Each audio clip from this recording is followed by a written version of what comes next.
Assalamualaikum warahmatullahi wabarakatuh. Alhamdulillah, anak saya ini namanya Muhammad Uwais Al-Karni.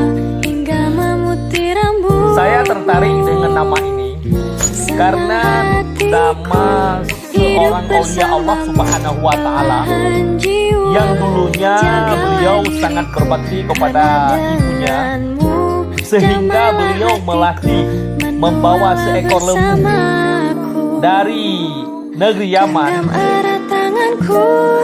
bukan ke negeri Yaman beliau melatih, tapi beliau melatih dengan membawa seekor lembu yang dari kecil sehingga besar. Seekor lembu tersebut, yang tujuan daripada beliau menggendong seekor lembu itu untuk sanggup nanti membawa ibunya ke Al-Makkahul Mukarramah dan ke Al-Madinatul Munawwarah.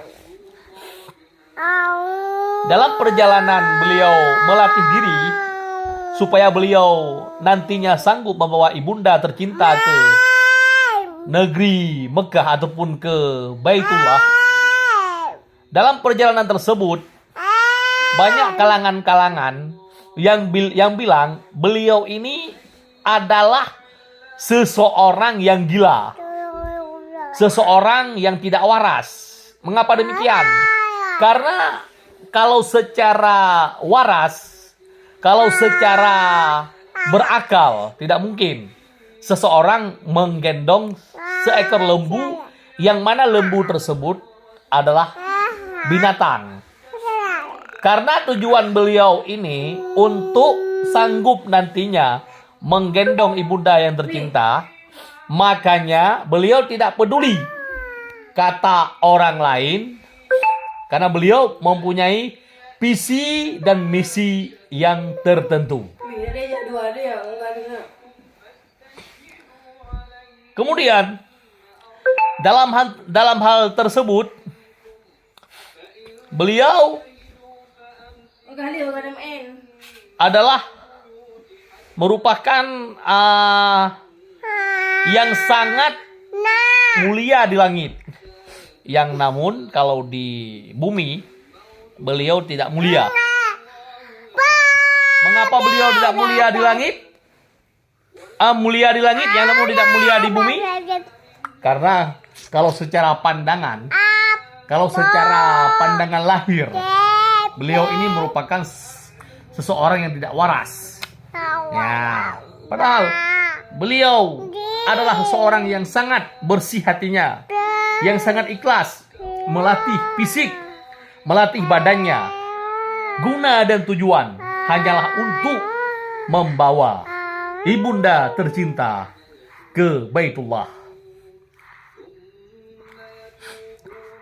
Saya mendengar nama itu sehingga tertarik hati saya untuk menamai anandaku yang ketiga dengan Uwais Al-Karni. Jadi, karena mengingat Rasulullah Sallallahu Alaihi Wasallam adalah sosok manusia yang paling mulia di sisi Allah Subhanahu wa Ta'ala, di atas itlak. Pengertian di atas itlak,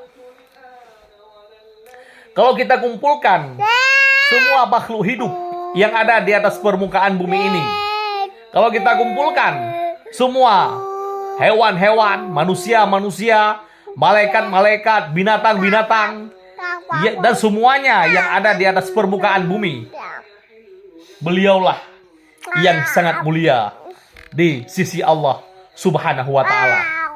Makanya kami tambah dengan nama Muhammad, sementara Uwais Al-Karni itu merupakan sosok aulia Allah Subhanahu wa Ta'ala yang sangat saleh, yang sangat taat kepada ibunda yang tercinta. Nah, dan beliau tidak peduli kepada kata orang lain. Entah apa orang lain berkata, beliau tidak peduli. Beliau adalah seorang yang sangat lembut, yang sangat sabar. Ya, walaupun diejek, dibilang orang gila, dibilang orang yang tidak waras, dibilang orang bego, dibilang orang goblok, dibilang orang dungu, beliau tidak open. Yang namun beliau mempunyai misi dan visi yang tertentu yaitu membawa ibunda tercinta ke Al-Madinatul Munawwarah dan ke Al-Makkatul Mukarramah. Kemudian, sambungan daripada cerita ini, kami sangat berharap dan mendoakan kepada Allah Subhanahu wa taala agar anak ini menjadi anak yang soleh, menjadi anak yang akalnya seperti seperti Uwais Al-Qarni yang berbakti kepada kedua orang tua, dan Muhammad adalah sosok manusia yang sangat mulia di sisi Allah Subhanahu wa taala. Tidak ada bandingan dengan makhluk-makhluk yang lain, dengan hamba-hamba yang lain, dan dengan seluruh alam semesta. Yang paling mulia adalah baginda Rasulullah sallallahu alaihi wasallam. Jadi hanya ini sekilas daripada informasi tentang aulia Allah Subhanahu wa taala, yaitu Muhammad Uwais Al-Qarni. Semoga itu menjadi berkah, yaitu Rajaul Khairi Ma'alan kama kana halan. Ya, sebagaimana dulu nama Muhammad, nama Uwais Al-Qarni itu merupakan aulia Allah Subhanahu wa taala yang penuh dengan berkah. Semoga keberkahan itu turun kepada Ananda Uwais Al-Qarni bin Baihaqi. Amin ya rabbal alamin. Hanya ini saja sekilas daripada paparan tentang Muhammad Uwais Al-Qarni. Semoga Uwais Al-Qarni anandaku menjadi anak yang soleh, menjadi anak yang taat kepada Allah Subhanahu wa taala, dan anak yang berbakti kepada kedua orang tua. Amin ya rabbal alamin. Hadanallahu wa iyyakum ajmain. Walidha wal inayah. Assalamualaikum warahmatullahi wabarakatuh.